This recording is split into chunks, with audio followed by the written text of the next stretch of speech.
Okay, so hi everyone. This is being live streamed for the Successful Sassy Spiritualpreneurs group on Facebook, but I'll share it to YouTube and I'll answer any comments on Facebook or YouTube.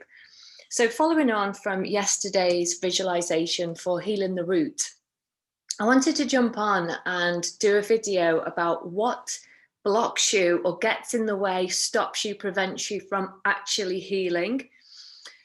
I get a lot of messages, and I teach this work, but I get a lot of messages about how do I do it? How do I heal? Because on some level, we all know that we've been through some traumatic experiences that we're holding on to. And we call it healing. You know, that's the body's natural innate state. It heals, it repairs itself. Hi, everyone. So say hi if you're here. Hi, Paula. If you have any questions, let me know. This is about what gets in your way through healing. So we're talking about healing the chakras, but what we're really talking about is healing from the past. And what does that actually mean? Healing from the past means that you stop repeating the same pattern, the same cycle of negative behaviors, of pushing people away, of toxic relationships, of self-sabotage, of limiting your success, of not allowing yourself to follow your dreams or your soul purpose, fear of being judged, shamed, body shame, intimacy issues, addictions, psychological issues, stress, anxiety, IBS, all of those beautiful, human experiences and physical ailments that we can experience when our body is not in the best state of homeostasis and balance. So people want to know how they can heal, and there's so many different modalities out there that can help you. I've tried probably pretty much, a lot of them, but what is the one thing that you think works and doesn't work? I'll just see if anybody wants to comment, because hopefully you found something that works for you, because when you do more of it and share what works for you or what has worked for you with people who you think you can help. That's a gift in itself. But what I know for sure is, any money one of my kids come in now and disturb me, it's always the case, but what gets in the way of you healing is your attitude towards it, your belief behind it, and your action behind it. So we all want quick fixes, but that does not happen when it comes to your own psychological and spiritual development. You can't fast track or quick fix and speed the healing process up if you're not prepared to put in the work. So when you want to heal from a past issue, you need to be aware of how that's creating havoc in your life. So think about, okay, if you were just to observe your life, just see yourself and how you're showing up in the way that you treat yourself, the way that you speak to yourself, the way that you speak to your body, the way that you interact with other people. Are you earning the amount of money that you want? Where are you holding back and limiting yourself through fear? So first of all, it's to recognize your own patterns. For me, it was pushing people away. It was keeping people out. Quite often when we crave and long something so badly, we do the opposite. We have an adverse effect with it. We push it away and we reject it, because the fear wrapped around it is so, on some level, catastrophic. That's our perception of it. It's life or death. So we keep ourselves held back. Well, from my perspective, that's been my experience. So my ultimate desire to be loved and belong and feel that connection, the pain wrapped around not having that, or having it in the past when I was younger and it been stripped away from me, has created a block whereby it's much safer, and my brain is on autopilot with it. It's much safer to not have that, to be resistant against it, because I've I've created safety island, and that's where I choose to live because it's safe. But if I want to heal from that and experience the thing that my body wants to experience, that, you know, consciously I want more than ever, and my heart wants to experience, then I have to break out of that conditioning, that automatic behavior that I've created for myself. So first of all, it's awareness from that. And then, unfortunately, there's no one quick fix. There's no singing bowl, there's no tarot reading, there's no ayahuasca retreat, there's no chakra balancing, there's no Reiki, there's nothing that's going to fix it for me. There's nothing like that fixes it for you. What fixes it for you is your belief, intention, and action.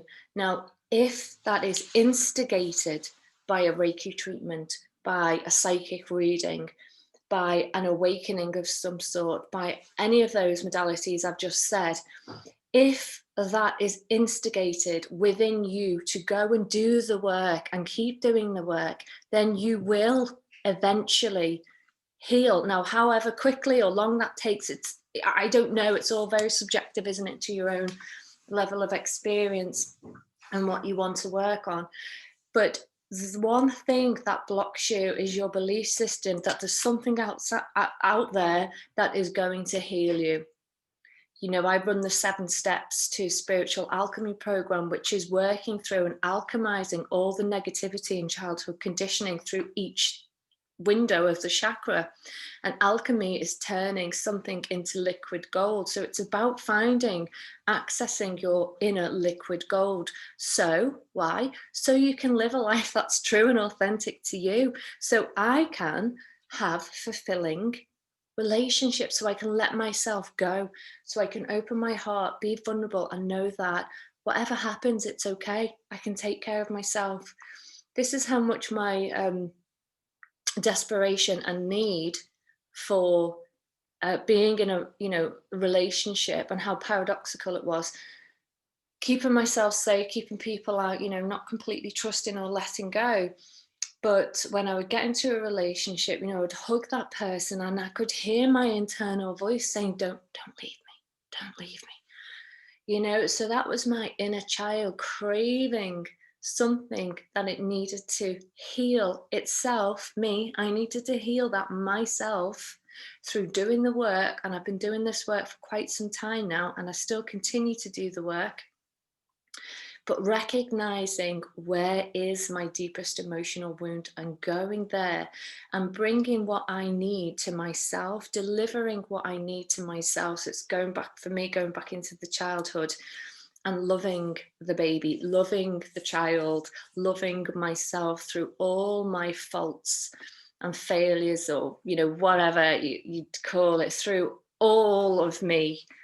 You know, not just this perception that I want you to see of me, because I'm a whole-rounded person, and I've probably done bad things in my life, and I've hurt people, you know, that I'm not proud of. But I have to own that and say that that's okay. That does not make me in any way a defective person. It makes me a person who's human and put me on the path to self-development. If you have any questions, I'll just keep having a look. So take on board what I'm saying, because so many times in the past, I've always gone, okay, I just want to hurry up and learn this and get on with it. You know, so many courses I've been on, I'm like, yeah, reading it, kind of comprehending it, but not really doing the work. And that always leaves you craving more. If you want to become an expert at something, healing yourself or healing other people, you have to put the work in. And putting the work in takes time and dedication.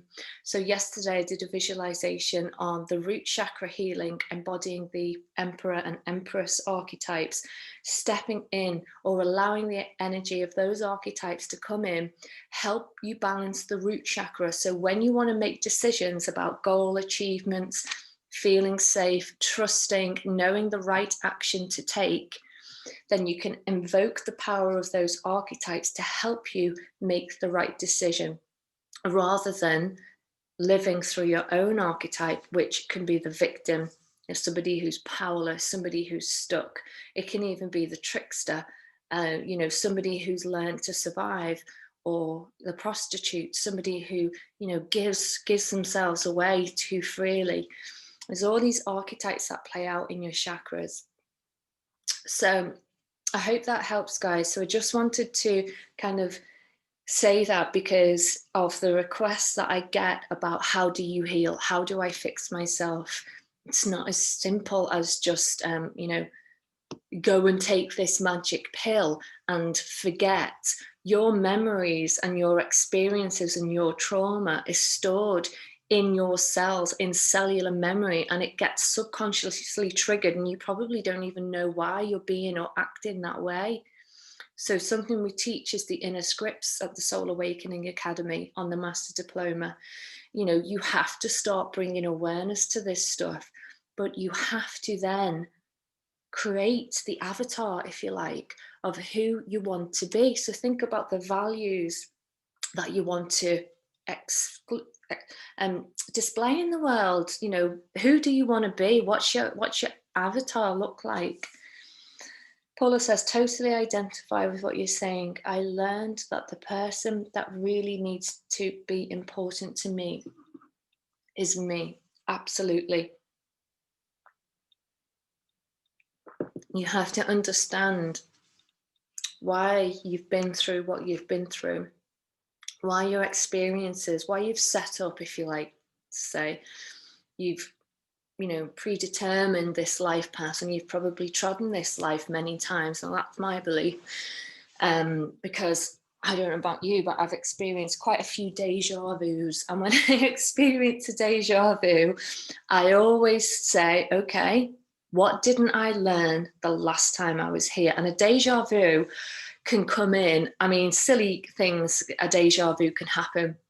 Having a conversation with somebody in my team the other day, massive deja vu. Had a conversation with a gardener a couple of months ago, massive deja vu. They can come in at the most weirdest things, but what that says to me is, okay, you've been here before, and you've experienced this exact same scene before. So what didn't you learn the last time that you've had to come back and do it again?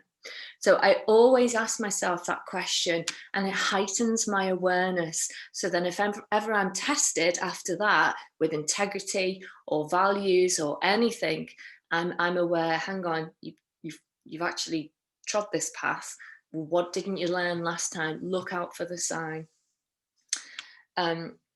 So think about what your experiences, your life lessons have been so far. Mine, as you might know, abandonment, rejection, all of those things that have led me to go on a path of personal development, to learn to love myself, to be able to share that gift with you in the way that I do, through the training that I offer, maybe through the videos I make, or any meditations or any courses that you come on with me, or if you have one-to-one sessions with me. I offer you something that I've experienced the pain and depth of, looking at myself, hating myself, being scared of myself when I look in the mirror, because I think there's demonic entity about to jump out at me, because that's how I felt. I've been through the pain of that experience, thinking I was so damaged and defective and good for nothing, that I didn't believe I was good enough for my son when he was born, that I could have done what was done to me, left him, because I felt that I wasn't worthy and he deserved better than me. That's how damaged I was, and that was only 16 years ago. And I've been on the path. I started before then, and I'm here now. So we're looking at 18 years. Okay, so there are no quick fixes, guys. I've been treading this path 18 years, and don't get me wrong, my trauma started from the moment I was conceived. You know, my mum was 13, and Irish Catholic family. I was put up for adoption legally, let's say, and the rest is history. I was in and out of the care system from 11, slept on the streets. There was no hope for me. I was a write-off. I was written off, you know? So there's no quick fix. Do the work. If you want to take your life seriously and you want to change your life, stop playing as a victim, become empowered, allow yourself to go deep into yourself, psyche, spiritual awareness, and know that everything you create is through your choice. So do the work, please. And I have a team of coaches who can help you. So I'll sign off for now. And, you know, one of the ways that you can, if you want to get to the reason behind your experiences, I love to use the major arcana. So let's just see. So Paula, are you still with me?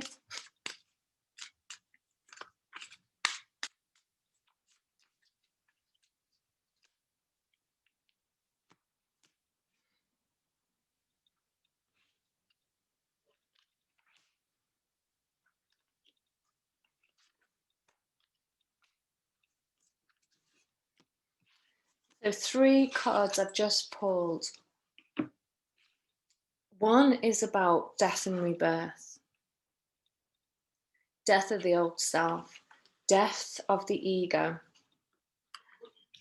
Putting in the hard work. They're the 3 cards I just pulled, which totally sums up everything I've just discussed. If you want to change yourself, realize you have to go to the pits, the underworlds, getting to a point where you've had enough. You've had enough. Pluto is about death or rebirth. It takes you to the underground so you can be reborn. That totally happened to me when I sank into postnatal depression after my son for 6 years, and I was hearing voices, I was seeing things that weren't there. I was a mess, but it rebirthed me. Okay, so this is your ego, this is your vitality, this is how you shine in the world. Allow your consciousness to be reborn, but just know it takes hard work. Okay, and that's that card. All right, guys, love you lots. Take care for now. Bye.